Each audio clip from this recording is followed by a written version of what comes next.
Bonjour à tous et bienvenue dans Destination Bonheur. Aujourd'hui, on a le plaisir d'être avec Louis Fouché et donc on en profite pour faire une petite interview ensemble. Merci Louis pour ta participation. Et donc, est-ce que tu peux te présenter en quelques mots Ouais, bonjour Jacques, merci beaucoup. Bonjour à ceux qui sont derrière. Bonjour Jacques, merci beaucoup de m'inviter. Destination Bonheur, c'est un bon objectif, c'est un bon endroit quoi. S'il y avait marqué ça sur un avion ou un bateau qu'on prend, je pense que je prendrais un billet. Donc je suis content d'être avec vous aujourd'hui. Et puis merci à ceux qui sont derrière la caméra qu'on voit pas. C'est des billets gratuits en plus là. Ah ouais, c'est ça, chacun peut se prendre en main là-dessus. Je m'appelle Louis Fouché, je suis médecin anesthésiste réanimateur. Ça c'est mon étiquette professionnelle. Mais elle est en train d'évoluer parce que vous savez que les soignants sont un peu secoués par tout ce qui se passe. Et donc j'ai décidé moi d'être en disponibilité de la fonction publique hospitalière. Ça veut dire que je me suis mis en pause, en mode pause quoi, comme diraient les jeunes. Juste le temps de voir venir et le temps de savoir de quoi j'ai vraiment envie. C'est une pause active, hein, ceci dit. Ouais. T'as raison, c'est une pause active parce que ce temps pour voir venir et voir ce dont j'ai envie est pris beaucoup par la coordination de collectifs. Je participe à un collectif qui s'appelle Réinfo Covid, qui a commencé par être des chercheurs, des universitaires, des médecins, des soignants, pour essayer de comprendre la réalité scientifique de ce qui se jouait. Donc moi j'ai juste appelé à l'aide et on s'est réunis à plein, à très nombreux, pour essayer de lire ensemble les articles scientifiques et voir est-ce qu'on pouvait sortir du vrai de tout ça. Mais rapidement, c'est devenu beaucoup plus que ça. C'est-à-dire qu'il y a des artistes qui nous ont rejoints, parce que pour comprendre vraiment ce qui se passait, on avait besoin de quelque chose qui était dans le cœur. Et on avait besoin des artistes pour ça, parce que les scientifiques et les médecins, un peu, tu vois, ils ont du mal avec les émotions, avec des trucs plus subtils. Ils ont besoin que ce soit marqué, qu'ils apprennent par cœur. Là, au moins les artistes, ils nous donnaient un autre regard. Puis on avait besoin d'un regard par les témoignages, le vrai vécu des gens, leur souffrance, mais aussi leurs espoirs, leurs envies et leur capacité de résilience dans cette crise. Et donc on a recueilli des témoignages.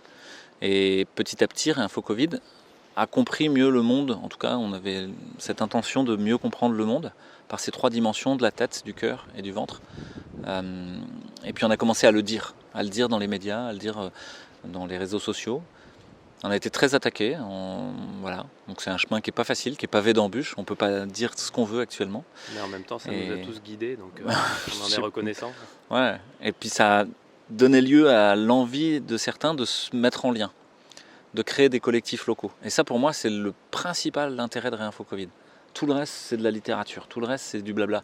Le plus important c'est que des gens soient retrouvés, d'abord sur les réseaux sociaux ou sur des fils Telegram, pour dire leur colère, dire leur peur, la purger. Et puis une fois qu'elle était purgée, arriver à se dire bon bah maintenant qu'est-ce qu'on fait quoi ? Comment on va vers notre destination à nous de bonheur ? Et ils se sont dit ça on peut pas le faire tout seul, on a besoin de se retrouver vraiment en présentiel et de se servir de la crise comme une opportunité, comme une chance en fait, comme quelque chose qui va enlever les scories, va poncer les incohérences. Tu vois, on est tous pourris d'incohérences, on passe notre vie à vouloir être décroissant, mais on a un micro rempli d'électronique, etc. À vouloir être gentil et dans la paix, mais enfin on est en plein conflit avec soi-même, à s'auto-bâcher ou à passer notre temps à passer nos nerfs sur les gens qu'on aime, parce que voilà, c'est plus facile. Donc ce travail sur la cohérence, il est fait par la crise. Est-ce que tu veux continuer à partir à Bali en avion et là tu peux plus quoi en fait. Tu peux plus et donc c'est juste pas possible. Et tu savais très bien que c'était pas possible. En termes de carbone, en termes de pétrole, en termes d'environnement, tu savais très bien en termes de cohérence. Voilà. Et du coup, merci, nous sommes tous ensemble à Banyuls. Donc voilà, donc là on n'est pas à Bali, mais on est à Banyuls. Tout à fait. Donc voilà, c'est ça, je fais ça, c'est la deuxième partie de ma casquette. Tu me demandais de me présenter succinctement, j'étais long. Et c'est de participer à tout ça, donc ça a nourri ma vie, ça a rempli plein de choses. Et notamment le besoin d'être en lien, le besoin d'être ensemble à essayer d'œuvrer pour faire un monde meilleur. Yes, de ce côté-là, on partage tout à fait ces valeurs-là et c'est pour ça qu'on est très très content d'être là aussi. Et justement, tu peux nous dire un peu pourquoi on est là aujourd'hui, parce que on participe à un projet que tu as mis en place avec Stéphane, avec tout le monde, là, toute l'équipe. Et est-ce que tu peux nous présenter un peu le film, Tous Ouais, résistants avec, dans l'âme. ouais, avec plaisir. Donc ça s'appelle Tous résistants dans l'âme. Le titre est discutable comme tout ce qu'on fait, hein, de toute manière, mais parce que résistant pour certains, ça veut dire on serait contre. Et effectivement, c'est pas vraiment l'idée d'être contre, quoi. C'est l'idée d'ouvrir des possibles à l'intérieur d'une situation qui paraîtrait complètement contrainte, à l'intérieur de quelque chose qui se resserre de plus en plus. C'est au contraire trouver les fissures, trouver les failles. Comme le brin d'herbe entre les dalles de béton, tu vois, au printemps, comme les coquelicots qui poussent au coin des murs. Tu te dis, mais comment ils poussent là, en fait? C'est tout stérile, c'est tout du bitume et du ciment, et pourtant ils trouvent leur place, quoi. Et paf, ils arrivent à faire péter voilà, à faire péter le cadre, mais en lenteur, progressivement et avec douceur, en fait. Parce que juste, ils vont mettre une toute mini racine de pissenlit ou de coquelicot juste à l'endroit de faiblesse de l'armure de bitume. Et en fait, ça, c'est ça qu'on essaie de faire. C'est dans cette idée de résistance. Et on s'est dit que le plus intéressant, c'était de donner à voir ceux qui avaient déjà commencé. Donc le film, il est bâti autour de rencontres avec des gens qui ont déjà commencé à travailler sur des alternatives alimentaires, des alternatives monétaires, des alternatives sanitaires. Donc des gens qui font la santé autrement, des gens qui font l'école autrement, des gens qui font de l'agriculture autrement. Et il y a plein d'autres dimensions, de l'art autrement aussi, on parle d'art. Donc c'est beaucoup des rencontres. Et pour le moment, on était au stade du tournage. Et la fin du film, pour nous, c'était justement de donner à voir plein d'humains ensemble qui, quelque part, se donnent un peu la main, cheminent ensemble dans une espèce de chemin de sagesse dans la relation avec le vivant. Comme si on était en train d'élaborer, de travailler ensemble. C'est un travail, c'est pas facile. Ça prend du temps, ça prend de l'énergie. De travailler ensemble à une sagesse du vivant, de la relation avec le vivant. Et en fait, c'est ce que vous faites en permaculture. C'est ce que plein de gens essaient de faire en santé aujourd'hui. C'est d'être dans la juste relation avec ce qui vit, et ce qui vit à l'intérieur de nous d'abord, et ce qui vit autour de nous ensuite. Donc je sais pas, c'est peut-être pas clair, hein. Si, ça va. si, complètement. Donc là, on en fait fait partie, on n'est pas au-dessus. Ouais, on a tourné une scène où on est tous ensemble, plein de monde, et dans ce tous ensemble, évidemment, il n'y a pas tout le monde, c'est symbolique, hein. Sinon, la falaise va s'effondrer tellement on est nombreux, quoi, à changer le monde. Et il y a vraiment cette idée aussi que l'alternative arrête d'être une alternative. C'est pas des points esselés, paf, paf, paf, avec des fous qui font une école Zarbi et puis un hurluberlu qui fait pousser des grosses tomates. Et non. Là, c'est petit à petit, l'alternative devient l'institution. Elle devient ce qui est désirable. Et elle se structure, elle a un sens, elle raconte une histoire collective qui nous emmène vers la bonne destination, le bonheur. Et donc c'est vraiment ça. Donc ce film, il est très joyeux à faire déjà, donc c'est un plaisir. Et moi j'ai énormément de gratitude pour tous les gens qui contribuent aujourd'hui, mais pas seulement. C'est-à-dire que ce film, il est possible que parce qu'il y a des gens qui ont fait des dons financiers. On en revient souvent à la question du Grisby et du nerf de la guerre qui est le pognon. Hein. Mais en vrai, on peut faire plein de choses même sans pognon. Et plein de choses super belles et même probablement très différentes de ce qui était attendu. Donc là, nous on fait un film de cinéma, avec vraiment la volonté de le poser dans l'institution, de dire on le fait avec la technique, les coûts, la complexité du cinéma. Alors on le fait en équipe réduite et tout ça, hein, parce que la communauté autour nous le permet. Mais l'idée c'est que ça soit un starter pour qu'après plein d'autres gens racontent leur histoire. Plein d'autres gens aillent dire ce qu'ils font, tout ce qui est beau autour de chez eux, se mettent en lien par le fait de raconter des histoires. Un peu comme en Afrique, il y a des griots. Je ne sais pas si ça te dit quelque chose, c'est les gens qui racontent les histoires. Et les musiciens. Et ces griots, ils racontent tous la même histoire, mais chacun à leur façon. Et chacun, il raconte le roi du Mali, Soundiata Keita, ou bien un conte ou une autre légende, qui forment l'inconscient collectif dominant.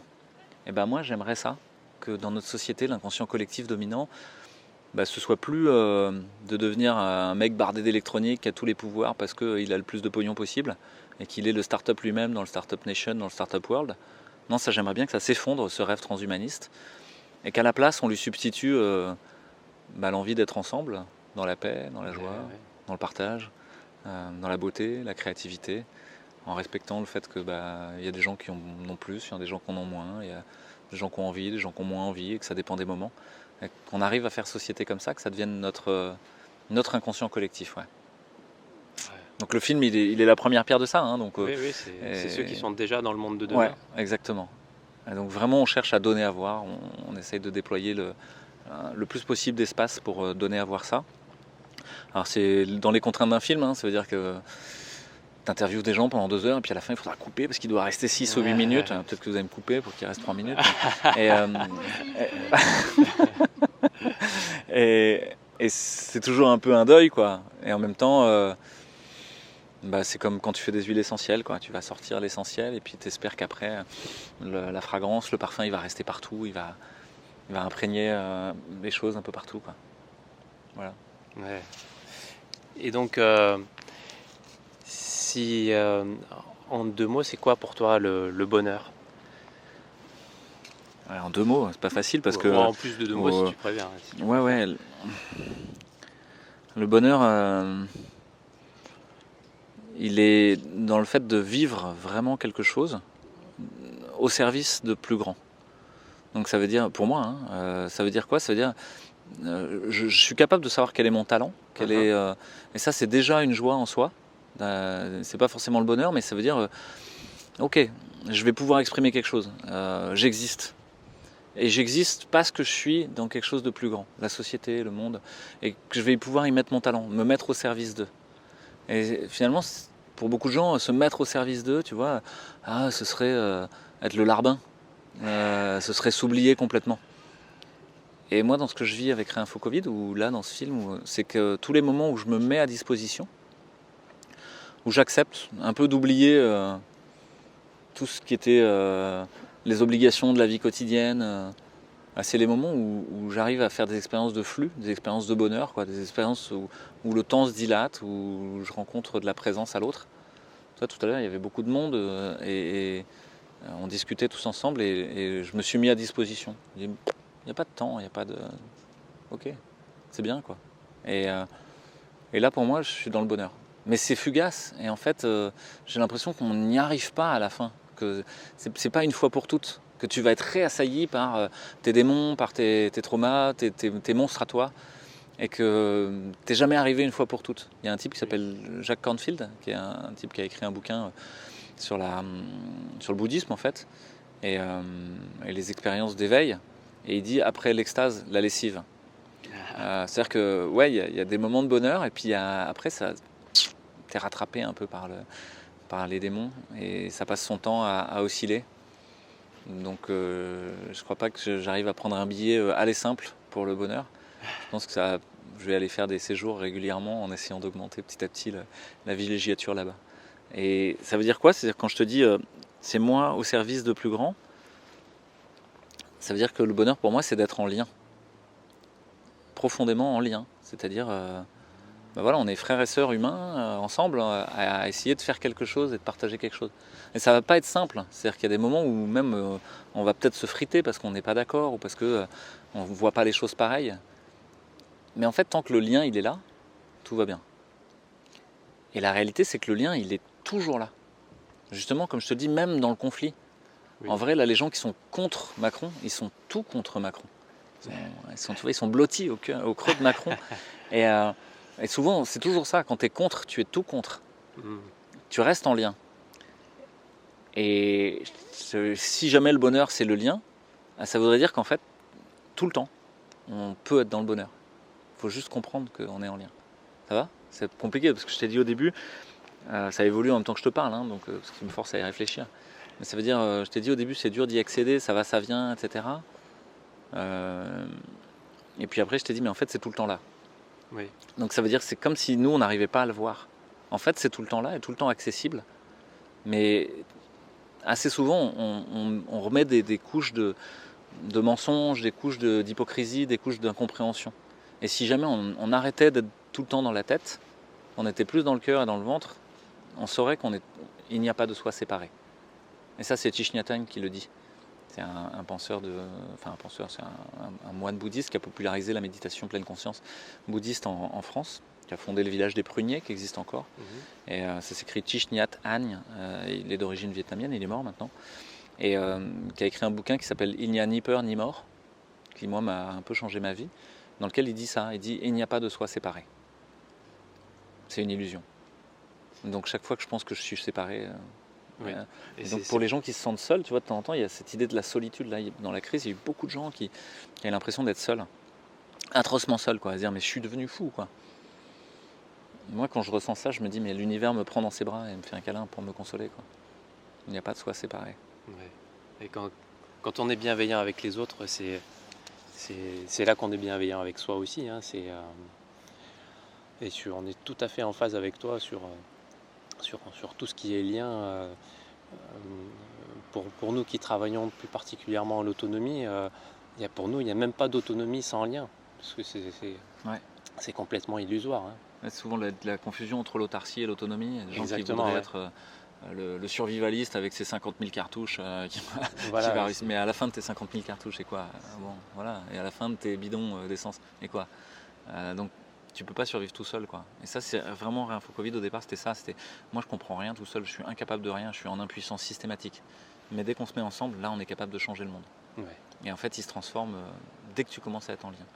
Donc il y a cette idée-là de l'autonomie. Je me donne à moi-même ma propre loi. Et il y a l'idée du retournement intérieur dans ce que tu disais. C'est-à-dire, souvent, on veut changer le monde devant. Et on voudrait que ce soit en paix là-bas. Allez, vous allez être en paix, bordel de merde. Tu sais, c'est le truc des inconnus, quoi, avec Jésus, là. Et vous allez vous aimer les uns les autres, je sais pas quoi, en les insultant.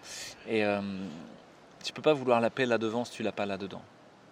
Et c'est Thomas Dansembourg qui dit ça, ça te pense Dansbourg, c'est un formateur en communication non violente. Ah, tu vas faire plaisir à Nina, là. Voilà. Et à mon avis, il y a tout ce travail-là à faire, de retournement intérieur et d'aller gratter les émotions et les besoins profonds. Et ça, il y a plein d'outils pour le faire, hein. La communication non violente, c'en est un, mais il y en a d'autres. Puis c'est un outil, donc il peut être travesti aussi. Il y a des gens qui se servent de la communication non violente comme un outil de pouvoir, mais alors qu'en fait, c'est des outils d'abord d'introspection et d'abord d'alignement intérieur. Alors dès qu'on dit ça, les gens disent ah ouais, vous êtes des bobos spiritualistes. Dès qu'on parle de ça, en fait, dès qu'on parlerait d'aller chercher à l'intérieur ce qui se passe, les médias vont aller bâcher ça en disant mais vous ne devez pas réfléchir à ça. Ça devrait être consacré au mieux à vos rêveries du week-end. Et parce qu'à la fin, la plupart des gens, quand ils se retournent à l'intérieur, ils voient un vide béant. Et ils ne savent pas de quoi le remplir. Alors ils vont le remplir de télé, ils vont le remplir de McDo, ils vont le remplir de sucre, ils vont le remplir de porno, ils vont le remplir d'entertainment débile, de voyages au bout du monde pour espérer assouvir toute leur frustration et leur vide intérieur. Alors qu'en fait ce vide c'est un plein, quoi. Et dès qu'on arrête le bruit du monde autour, il se met à jaillir des possibles de ce vide-là et plein d'énergie pour justement changer le monde. Ouais. Donc et au fond, je l'ai déjà dit dans d'autres entretiens, mais si on réfléchit au fil rouge, à qu'est-ce qui me permettrait d'aller pas à pas vers cette destination qu'est le bonheur, ou en tout cas d'arpenter un chemin qui serait le bonheur, ce serait le chemin lui-même, le bonheur, et le fait de cheminer. Mais on les connaît, hein, les choses c'est le partage, c'est la joie, c'est la beauté, c'est la rigolade, c'est l'étreinte, c'est les câlins, les bisous, c'est le silence, c'est voilà. Donc il y a pas de, c'est pas compliqué, quoi. Ouais. Il y a juste besoin de se mettre à disposition. Et là je reviens sur ce que je t'ai dit tout à l'heure, c'est si je me mets à disposition de plus grand, en fait ça y est, le bonheur il arrive. Nous on croit aussi beaucoup à la valeur de l'exemple. Tu donnais tout à l'heure l'exemple rigolo des gens qui s'énervent en disant il faut que ça soit la paix chez vous. Ouais. Mais moi je trouve que quand on le vit nous-mêmes et que les gens autour nous voient heureux, mais c'est la meilleure façon d'attirer la paix autour de nous, je pense. Ouais. Il y a 15 ans, j'ai essayé de convaincre mes copains que c'était important l'écologie et l'environnement. Et de leur parler de questions énergétiques, thermodynamiques, etc., environnementales. Et en fait, j'ai reçu une volée de bois vert. Tu nous emmerdes avec tes trucs, voilà, c'est culpabilisateur et tout ça. Et ils avaient raison. C'est-à-dire qu'il n'y a personne qui a envie d'être un convaincu, c'est aussi une expression de Thomas Dansbourg. Et tu ne peux pas convaincre les gens. Tu peux que te retourner sur toi-même et dire ok, mais est-ce que moi je suis capable de vivre ce que je prône? Et j'ai commencé à avoir des poules, des abeilles, un jardin en permaculture, et recueillir l'eau de pluie, des toilettes sèches, du compost. Et en fait, de vivre ça et de le donner à voir, il y a plein de gens qui se disent waouh, c'est chouette en fait. Ouais, ça commence à intéresser. Ah ouais, et des gens complètement inattendus. J'avais une collègue, son mari il a une Porsche, voilà, je veux pas critiquer, hein, c'est pas, mais c'était un peu un mode de vie à l'américaine, quoi. Et en fait, c'est elle qui est venue me voir en disant ouais, tu fais zéro déchet et tout, tu pourrais me passer ton bouquin et tout ça là, j'aimerais bien savoir. Et c'était complètement inattendu pour moi, parce que c'était vraiment pas quelqu'un où je pensais que ça pourrait ouvrir ça, où ce possible puisse s'ouvrir à cet endroit-là. Et je lui en avais même pas parlé. C'est juste d'autres gens qui lui avaient dit ah ouais, je suis allé chez Louis, tiens, ou j'étais venu, voilà, et puis j'étais venu à des anniversaires avec des papiers recyclés ou des trucs comme ça, ou en tissu. Et ben, elle s'est emparée du zéro déchet, et ça y est, elle l'a fait. Et il n'y a même pas eu besoin d'en parler. Donc c'est la force de l'exemplarité, effectivement. Ouais, ouais. Et là, c'est pareil dans cette crise. Si on est en colère, si on a peur, si on veut aller défoncer tous ces salauds corrompus qui sont au pouvoir, on peut être tenté de le faire, ça peut revenir régulièrement. Et puis peut-être qu'il faudra le faire à un moment. Mais ça donne pas envie aux gens de venir avec toi. Alors que si tu dis peut-être cette crise c'est l'occasion de se rendre compte et de prendre conscience de choses qui étaient en incohérence et qui n'allaient pas. Et si on se retournait sur nous-mêmes, société, et qu'on allait travailler à ces endroits-là, et qu'on faisait ce travail intérieur, mais au niveau d'une société entière, d'aller transformer tout ce qui est en incohérence et qui nous rend malades. Donc finalement, tu le prends à l'échelle d'un individu, sur la spiritualité, mais tu peux le prendre à l'échelle d'une société, c'est la même histoire. Parce que la réalité, en fait, est holographique, c'est-à-dire que c'est comme une fractale, c'est un chou romanesco. Les petites volutes, ce qui se passe à l'intérieur de toi, c'est la même chose que ce qui se passe dans une société, c'est la même chose que ce qui se passe peut-être dans le cortège des étoiles et des planètes. Oui. La société, c'est que le reflet des gens qui la constituent. Exactement. Donc en fait, l'ensemble de la réalité est une sorte de mise en abîme successive, comme des miroirs qui se reflètent l'un l'autre et qui, à la fin, font des images jusqu'à l'infini. C'est inspirant. Et donc, si tu as un message à faire passer ou un mot de la fin. Ouais. Alors je suis docteur, donc je peux faire des prescriptions. Encore maintenant, je risque d'être radié par le Conseil de l'Ordre, mais on verra. Éteignez la télé, éteignez vos téléphones portables, sauf pour appeler les gens que vous aimez ou pour développer votre créativité. Parce qu'en fait, l'outil peut être utilisé, mais il faut que vous en redeveniez le maître et que vous arrêtiez de subir. Et c'est encore une histoire d'autonomie. Donc éteignez vos téléphones portables, sauf pour vous en servir en tant que maître. Reprenez contact avec le réel, la nature, les choses, les arbres, les plantes, les pierres, votre voisin, votre maman, vos enfants. Parce que c'est ce lien-là avec le réel autour de nous qui est important, pas avec un truc éthéré au fin fond d'une noosphère de Wikipédia ou d'Internet. Et qu'on a tendance à hyper investir tout ce champ numérique, parce que là on pourrait y déployer plein de choses, alors qu'on désinvestit le réel, parce qu'il est plus dur au départ. Mais même s'il est plus dur, il est plus vrai. Et prenez soin de vous, vous-même d'abord, comme je vous l'ai dit, avant même de vouloir prendre soin du monde, déjà pas mal, déjà pas si simple. Prenez soin de la nature et du monde autour de nous, et puis partagez vos récoltes, partagez vos pépites, c'est les éthiques de la permaculture. Je crois qu'elles peuvent être développées encore et enrichies. Ce message-là, pour moi, c'est un message de diplomatie avec le vivant. Alors, des fois, il y a des gens qui ne comprennent pas ce que je veux dire par là. Il faudrait que je trouve un autre mot, mais c'est vraiment l'idée qu'en permanence, on est en interaction avec quelque chose de vivant à l'intérieur et que ça se négocie, que ça bouge, ça frotte, quoi. Et puis, si on est en diplomatie, c'est-à-dire qu'on tient le lien et on donne à voir le plus beau. L'ambassadeur, en général, il ne commence pas par critiquer le truc d'en face. Il commence par dire « Ah là là, c'est très beau le musée de l'Ermitage et puis tout cet héritage. » Je reviens sur cette idée diplomatique parce que parfois elle n'est pas très facile à comprendre. Un diplomate, un ambassadeur, c'est quelqu'un qui a un pied dans un pays dont il connaît très bien la culture, mais qui appartient à un autre pays et qui connaît très bien cet autre pays et qui veut en défendre les intérêts.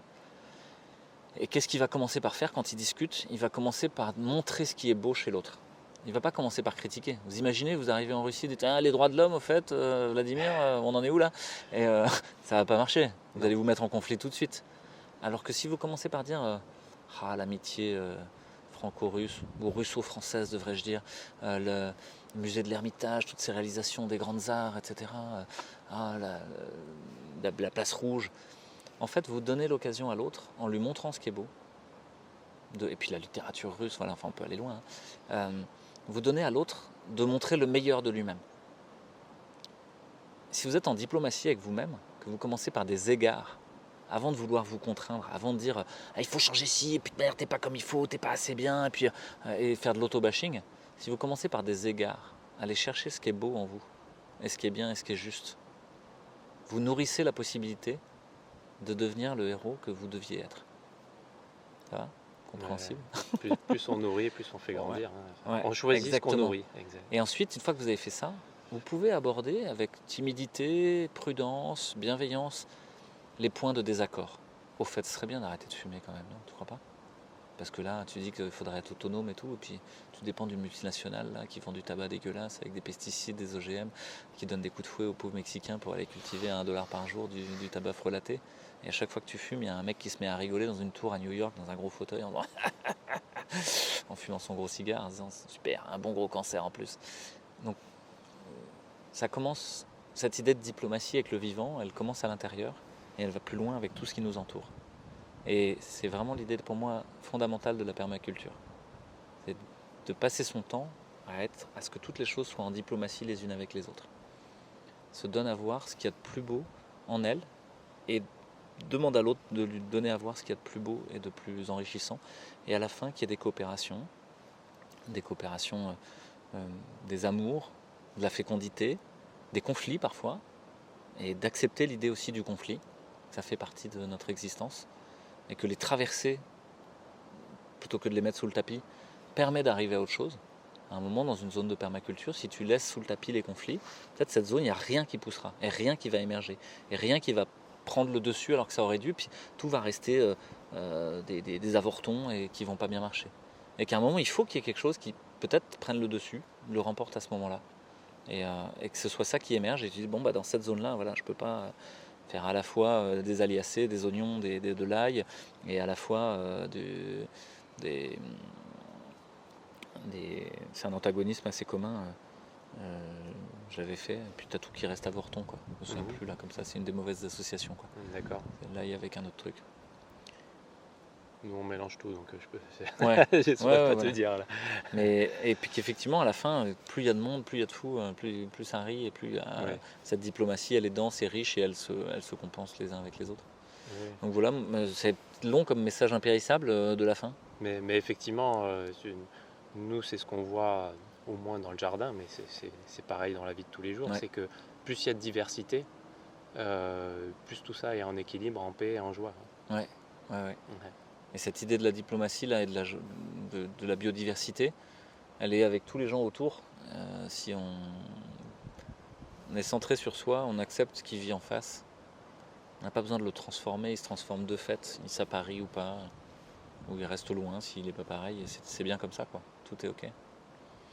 Donc, message aux générations futures, remettez-vous dans le réel, sortez du monde numérique, ou utilisez-le intelligemment et stratégiquement. Aujourd'hui, c'est un répertoire de connaissances phénoménal pour se remettre en autonomie, et une fois que vous l'êtes, réinvestir le réel. Ouais. L'outil, il est ce qu'on en fait. Be the change you want to see in the world. Ouais. Gandhi. Exactement. On va parler, la non-violence gandhienne, quoi. Mais ouais. Bah écoute Louis, un immense merci. Je pense que c'est toujours une inspiration formidable.